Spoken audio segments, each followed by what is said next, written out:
నిజంగానే తర్వాత తరాల గురించి ఆలోచిస్తే ఇదివరకు ఎక్కాలన్నీ కూడా బై హార్ట్ చేసి చెప్పేవారు. I want to ask you doctor Balarajasekhar గారు. ఇప్పుడు చాలా కాలంగా ఒక రిసర్చ్ ఉంటుంది దట్ పొట్టలో బేబీ ఉండగానే మనకి మంచి మంచి ఇదివరకు పూర్వం హెల్తీగా ఉండే టైంలో ఇండియా చక్కగా మనకి ఏదో ఒక స్పిరిచువల్ చాంట్సో మంచి విషయాలు వింటూనో మంచి వాతావరణంలో శాంతంగా చక్కగా బ్రెయిన్ డెవలప్ అవడానికి స్పేస్ ఉండేది బేబీకి అని. ఇది సైంటిఫిక్ అని మీరు భావిస్తారా as a neuro surgeon? Proof లేకపోయినా I feel it is. At least ఒక విషయంలో అయితే చెప్పగలను. అండ్ ఇప్పుడు రేదర్ దాన్ ఛాన్స్ మీరు అన్నారు కదా, అంటే మనం వినిపించడం అది కథలు అది. సో అవి మనం మాట్లాడే చెప్పేవాళ్ళు. ఇప్పుడు అలా అంతే. కాదు. ఇప్పుడు if you see mothers, they are using mobile. Mobile దగ్గరున్నప్పుడు బేబీకి కూడా వెళ్తుంది కదా రేడియేషన్. అవును. ఆ అమ్నియాటిక్ ఫ్లూయిడ్ కానివ్వండి, అది ఎంత బేబీకి ప్రొటెక్షన్ రేడియేషన్ నుంచి అనేది తెలియదు. I don't think any one is doing research on it. అదే. అప్పుడు పిల్లవాడికి మెదడే ఏర్పడదు, ఆ పిల్లవాడికి స్కల్ బోన్ కానీ అవేమి ఉండవు. సో ఈ రేడియేషన్ వల్ల ఎంబ్రియోకి ఎంత ఎఫెక్ట్ అవుతుంది, మదర్స్ రేడియేషన్ వాడడం వల్ల.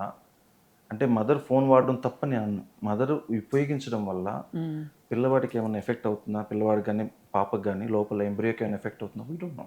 అండ్ చాలామంది అలా మాట్లాడుకుంటూ ప్రెగ్నెంట్ పొట్టల మీద పట్టుకొని పనుకోవడం ఫోన్ని.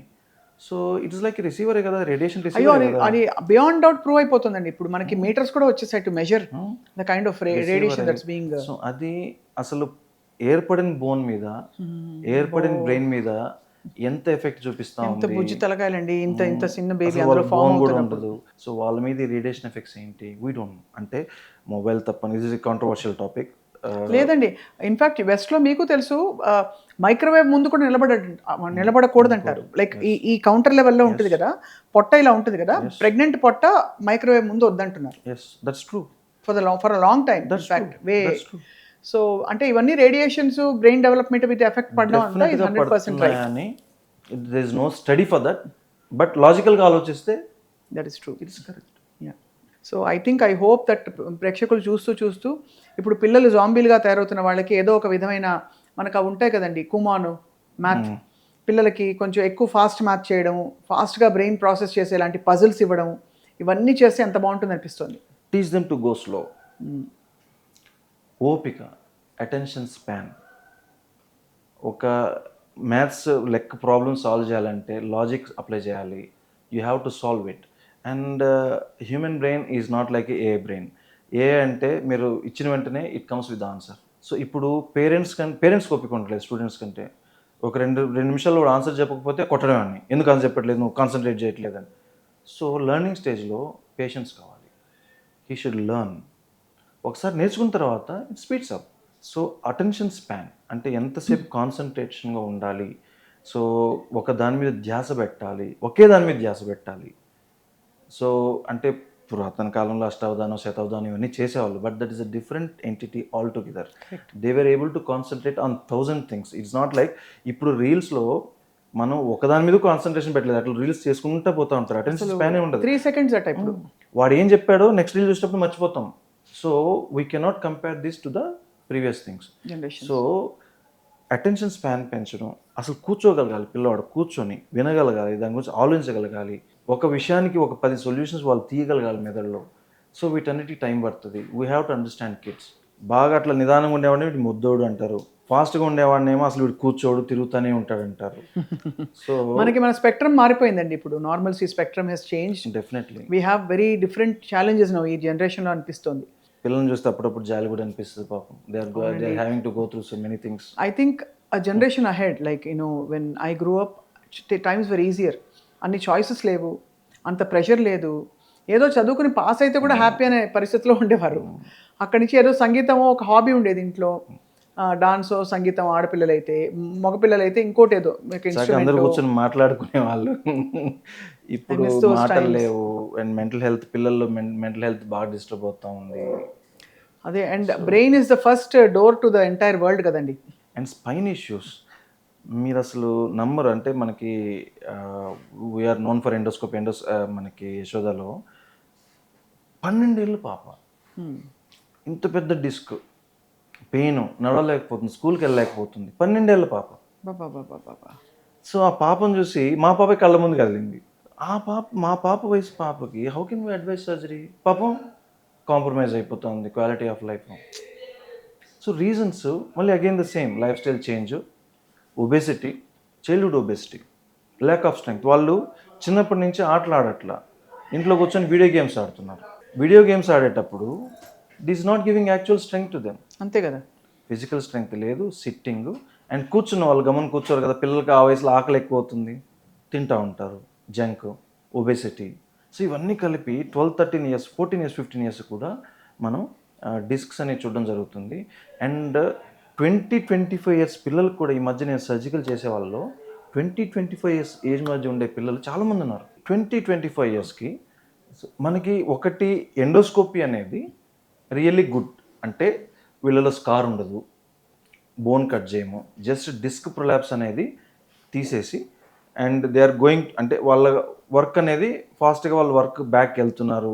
టెక్నికల్లీ ద సర్జరీ, ఈ ఎండోస్కోపిక్ సర్జరీ అనేది ఇట్స్ హెల్పింగ్ దెమ్. అదే అంటే మునుపట్లాగా ఉంటే సర్జరీ ఓపెన్ చేయాలి, ఈవెన్ మైక్రోస్కోప్లో కూడా కొంచెం ఓపెన్ చేయాల్సి ఉంటుంది. ఓపెన్ చేసి మజిల్ ఇంజరీ చేయాలి, కొంచెం బోన్ కట్ చేయాలి. సో ఇవన్నీ చేసి చేయాల్సి వస్తుంది. ఇప్పుడు ఎండోస్కోపీ వచ్చాక డెఫినెట్లీ మనమైతే అడ్వాన్స్ టెక్నిక్ అంటే రోబోటిక్ హెల్ప్తో కూడా ఇప్పుడు ఎండోస్కోపీ చేస్తున్నాం మన యశోద హైటెక్ సిటీలో. సో ఇవన్నీ ఉండడం వల్ల ఏమవుతుందంటే so it is definitely helping them. So అది వన్ పార్ట్.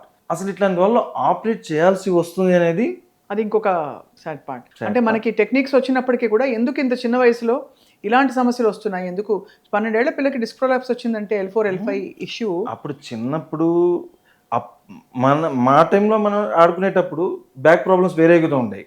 కోతి కొమ్మచ్చి ఆడుతూ చెట్టు మించి పడిపోతే ఇంజరీ కావడం, స్పైన్ ఇంజరీ, ఇట్లాంటివి ఉండేవి. వాడు కొట్టుకుంటే పడిపోవడం, లేకపోతే ఇట్లాంటివి ఉండేవి. కానీ డిస్క్ ప్రొలాప్స్ అనేది మనం వి నెవర్.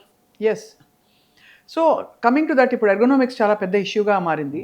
మనకు తెలుసు software engineers, call centre jobs, వీళ్ళందరికీ ఏంటంటే సెడెంటరీ లైఫ్, బ్యాడ్ పొజిషన్. నేను కూడా చూశాను చాలాసార్లు. కొన్ని సోఫాల్లో కూర్చొని లేవంగానే ఒక గంటన్నర సినిమా లాంటి చూసి లేస్తే ఇలా లేవాల్సి వస్తుంది చాలాసార్లు. అంటే మనం కొంచెం టైం పడుతుంది స్ట్రైట్గా నిలబడడానికి. సో ఇక్కడ ఒక చైర్ ఉంది డాక్టర్ బాలరాజశేఖర్ గారు. I request you to please correct the position. నేను మా కొలీగ్ని పిలుస్తాను. రైట్, అఫ్కోర్స్ అబ్డామినల్ ఎక్సర్సైజెస్ చేసే కొలీగ్ కాదు కాబట్టి మీరేమనుకోకుండా, ఎందుకంటే పొట్ట మజిల్స్ బాగుంటే బ్యాక్ స్ట్రెంగ్త్ అవుతుంది, ఊరికే బండ గుర్తోటి. But anyway tell us sir, ఏంటి ఈ చైర్లో ఉండే ప్రాబ్లం ఏంటి? మనకి ఫస్ట్ చేయాల్సిందే, మనం థై సపోర్ట్ అంటున్నాం సార్. థై అనేది ఎప్పుడు always remember one thing, adjust the height so that your thigh is perpendicular, అంటే 90 degrees to your tummy, and here it is straight. So ఇప్పుడు మీ పొజిషన్ ఉంది అనుకోండి, మీరు కిందకు వస్తుంది మీ కాలు మీ పొజిషన్ చూడండి, ఇట్లా స్లాంట్గా ఉంది, ఇది మెయింటైన్ కావట్లేదు. That is one thing. So straight posture. So మీరు కాళ్ళు రెండు ఇలా అది అట్లా you have to adjust the height. So your position అనేది it is individual. So resting, it is not a resting position. మీకు స్ట్రెయిన్ అవుతున్నారు. ఇప్పుడు మజిల్స్ ఇప్పుడు చూడండి, ఇన్ ఎఫెక్ట్ మై మజిల్స్, ఇప్పుడు నా మజిల్స్ అనేవి ఏవి నా వెయిట్నే మోయట్లా, రిలాక్స్గా ఉన్నాయి. And gravity is taking care of it. And next the back muscles. అంతే. బ్యాక్ మజిల్స్ ఏంటంటే ద స్ట్రైటర్ ద బెటర్. ఇంకోటి ఏంటంటే especially if you have neck support, head support కానీ నెక్ సపోర్ట్ కానీ ఉంటే ఇట్ ఈస్ వెరీ గుడ్. అది especially cars drive చేసేటప్పుడు the most common thing ఏమవుతుందంటే, మనం కార్ డ్రైవ్ చేసేటప్పుడు హెడ్ రెస్ట్ అనేది మనం ఎప్పుడు ఉపయోగించాం. We always keep our neck like this. So acceleration, deceleration, brake వేసినప్పుడు, యాక్సిలరేట్ చేసేటప్పుడు నెక్ అనేది కాన్స్టెంట్గా మూవ్ అవుతూ ఉంటుంది. So it creates heavy load on cervical spine. So అందుకే ఇప్పుడు మీరు మాన్యువల్స్లో కూడా చూసారంటే, కార్ మాన్యువల్స్లో they ask you to adjust the head rest and drive. It is the proper position. కావాలంటే you can adjust it straight. మనం కార్లో రిలాక్స్గా ఇట్లా పండుకున్నట్లు కూర్చొని నెక్ని ఇట్లా పెట్టుకొని డ్రైవ్ చేస్తున్నామంటే గాన్. ఇది మెయింటైన్ కావట్లేదు, ఇది మెయింటైన్ కావట్లేదు. సో కార్స్లో కూడా ఏంటంటే it has to be straight posture with neck support. Neck support ఉండి, so if you drive like seat belt on, of course seat belt will restrict your body movements for the lower spine. And అది seat belt అనేది ఇంకో విధంగా చూసుకుంటే నెక్కి very dangerous. అదే, ఎందుకంటే we are fixing this part of the spine but neck is hanging free. అమ్మో. So it creates more weight on the cervical spine. So you have to compulsory use headrest also while driving. ఇది specifically of course అందరు drive చేసే వాళ్ళందరికీ వర్తిస్తుంది. But నేను అనుకుంటుంది ఏంటంటే cab డ్రైవర్స్కి ముఖ్యంగా ఇది చాలా ఇంపార్టెంట్ సజెషన్. ఫాస్ట్గా నడుపుతూ ఉంటారు, రష్లో ఉంటారు అసలు వాళ్ళు పాపం. అండ్ ఆల్సో పెద్ద లార్జ్ వెహికల్స్ డ్రైవ్ చేసే బస్ డ్రైవర్లకు అయితే ఇంకా చెప్పక్కర్లేదు, వాళ్ళకి ఇంకా ఇలా తిరుగుతారు వాళ్ళు అసలు స్టీరింగ్ తిప్పేటప్పుడు మొత్తం. So it's very complicate. మనం ఈ లైఫ్ స్టైల్ హజార్డ్స్ పట్టించుకోమండి. అవును, అది ప్రాబ్లం వచ్చేదాకా మనం ఇది సమస్య అని వచ్చేదాకా దాని గురించి మనకు తెలియదు ఇంపార్టెన్స్ అది. సో అండ్ ఇంకొకటి ఏంటంటే being posture maintenance one important thing. And ఎంత ఫ్రీక్వెంట్గా లేచి మనం వెళ్తున్నామో posture change is also very important. అది మజిల్స్ టైర్డ్ అయిపోయినప్పుడు they cannot take that wait.